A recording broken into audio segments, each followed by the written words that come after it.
I am a much larger proponent of larger risks and larger rewards. If you want to learn about self-help, if you want to understand yourself and see what kind of man you really are and learn how to fight through adversity and learn how to get up when life's difficult and learn how to control your mind and learn how to struggle, then you can go to the boxing gym and you can get your ass kicked. You do not need to read any books. You need to get in the gym, walk in there and say, I'm going to fight the best fighter here every single day and not quit until you can eventually beat him.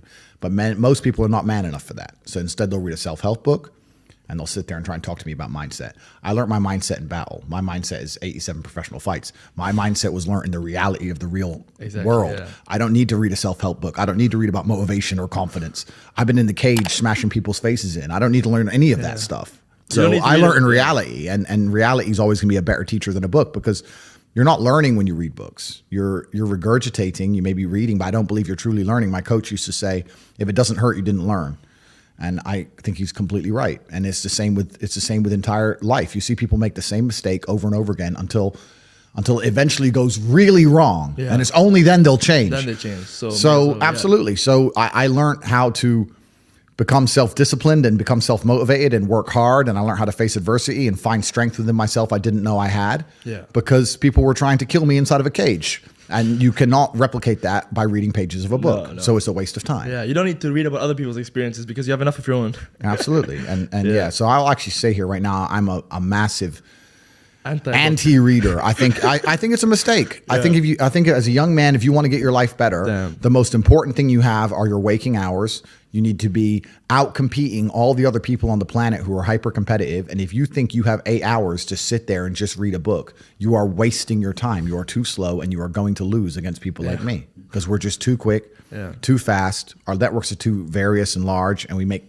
decisions too quickly and we absorb information too quickly, and you're just behind the time. By the time you're done reading the book, the moves have been made. But it's over, yeah. The game's over. Yeah, but I think one good thing about reading books, especially now, especially what you were saying, is because like you said, attention spans are like this these days. When you read a book, you kind of learn to train yourself to like take information a bit slowly. It kind of helps your focus a bit more. That's true, and we certainly have an attention span problem. Even I have it myself to a degree, but I think that's just the way the world is moving. I think you need to get ADHD and you need to learn to control it within certain paradigms. You need to be able to sit and say, yes, I struggle to focus on this one particular video, for example, but as a whole, I can keep my focus within the parameters of work, whether I'm watching this video and talking on Telegram and replying to this email and reading this, just do it all at once. I mean, that's what I do. I've had people come into my office and say, are you on a phone call and playing chess and reading a web page at the same time? I'm like, yes. I'll be reading what I need to read and on the phone and at the same time playing chess. Otherwise, my brain's not full enough. You need to be stimulated. Yeah. So yeah, can I focus on one thing? Not easily, but am I massively successful doing enormous amounts of work? Yes, every single day. Yeah, so that's the most important thing. It's just staying within the parameters of constructive. If what you're doing with your energy is constructive and you're within those parameters, then you're going to be massively successful anyway. Yeah, no, that's basically true. And about your confidence, is that also from these experiences, or how does one like become this confident? And especially another thing is you seem like, you know, you really love yourself, and which is a good thing. But how does someone go about loving themselves? I'm proud of myself, and I deserve to be. Yeah. Most people don't deserve to be proud of themselves. Yeah. And that's the truth. A lot of people say, oh, you know, I have confidence issues. And I say, if I was you, I would have confidence issues. Of course. I completely understand why you have confidence issues. You're a dork. But we have to be realistic here. We have to be absolutely and utterly realistic, because the world is brutal and it's harsh. If you're not proud of yourself, you probably don't deserve to be proud of yourself, so you're not going to feel happy. And you just talked about confidence. Confidence comes from competence. The reason I'm confident is because I'm good at everything. Right. I'm good at everything I do. The things I'm not good at, I'm not confident in, of course. And I know what they are. I don't do them very often. I've now created my reality to the point where I don't do anything I'm not good at. You just hire. I either hire or I just don't want to do it. Like I don't play darts. Yeah. I'm not good at darts, right? I do what I'm good at. Yeah. So yeah, I'm absolutely and utterly confident because I'm absolutely and utterly competent, and that takes practice and discipline and motivation, and you need to fail a few times. You need to get up, and like I said earlier, when I learned my entire mindset in professional fighting and chess, the two combined, that's how it comes down to. And when people say, oh, I have confidence issues, usually I can look them up and down and say, yeah, if I was you, I would completely and utterly struggle with confidence issues. because the world is competitive and there's men like me on the planet and friends like mine on the planet, and you're competing against us for money, for girls, for status, for resource, and you're going to be destroyed and decimated the entire time. So of course you have confidence issues when you can be annihilated in real time by the competitor. Yeah. Why wouldn't you have confidence issues? You'd be psychopathic not to. Yeah, that makes sense. So maybe that unconfidence is a good motivation for them to actually. Well, it's supposed to be. Yeah. This is the thing that I don't truly understand.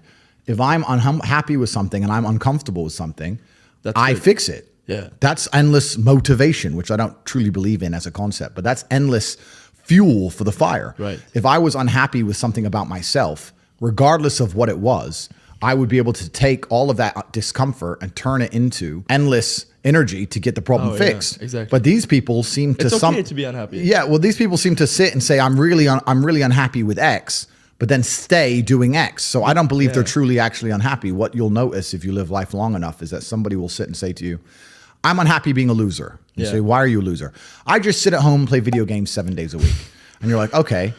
And maybe 3 days of the week, they're unhappy doing that. Yeah. And that's the time they email you, and that's the time they want to make a change. But 4 days of the week, they don't really, it doesn't really bother them. Yeah, it doesn't really bother them. Because if it bothered them 7 days a week, guess what? They would fix it. Correct. Yeah. So I have very little sympathy for people.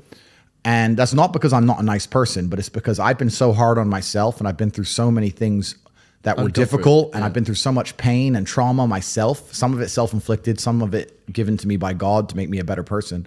But I've been so difficult on myself. It's very hard for me to look at somebody who's refused to be difficult on themselves and see them as my equal or feel sympathy or pity for them. Why would I feel pity for somebody who took the easy route when I took the hardest possible route? Yeah. I took the hardest possible way to be the man I am, and you were too big of a and now you want me to feel sorry for you? I don't feel sorry for you. Yeah. I don't feel sorry for these people. And because as a man, you can be anything you decide you want to be. That's the beauty of being a male. You can build your character completely from the ground up, just like a video game. Every single thing about me that people respect, I built. I was not born a world champion kickboxer. I was not born this intelligent or intellectual. I was not born this rich. I was not born this strong. I was not born this confident. I was not born this interesting. I was not born this charismatic and humble and gorgeous and tall and strong and sexy. I was not born none of these things. I became these things myself. So I deserve all the spoils of war. And anybody who decides they don't want to work hard enough to become those things, then they deserve to sit and accept they're my inferior. Yeah. That's their problem. Yeah, basically. That's their problem. But have you struggled with any mental health issues yourself? Because, you know, one thing also I noticed about you, from one side when you talk, you seem like very positive about life. But I've seen clips of you where you say like, sometimes I feel you say enjoy everything and, you know, always be happy. Or like always be like positive, but then in some parts of you say like, I was angry when I was broke. I had to get rich. Yeah, I needed to get rich. I was furious. I couldn't sleep when I was broke, and this is what we're talking about, being uncomfortable and how it can motivate you. When I didn't have enough money to buy whatever I wanted, I couldn't fall asleep at night because I understood there are people out there that did, and I didn't see them as better than me. And I thought, why are these people who I don't see as my superior living an experience that I can't live? And it bothered me to the point where I could not sleep. So yeah, that was real. When you talk about suffering mentally, I don't really consider that suffering. I have had a very painful life. I still think to a degree I do, but that's self-inflicted. But I can't imagine living any other way. I can't imagine living in this idea, this utopian, every day, just, you know, girls, drink, hedonism. I don't want that. Yeah, it's degenerate. I think the only thing you can do that's not degenerate is usually be fighting a battle or solving a problem. Growth. Yeah, growth. Yeah, so you need to either fight a battle or solve a problem to avoid degeneracy, which means I'm constantly looking for them.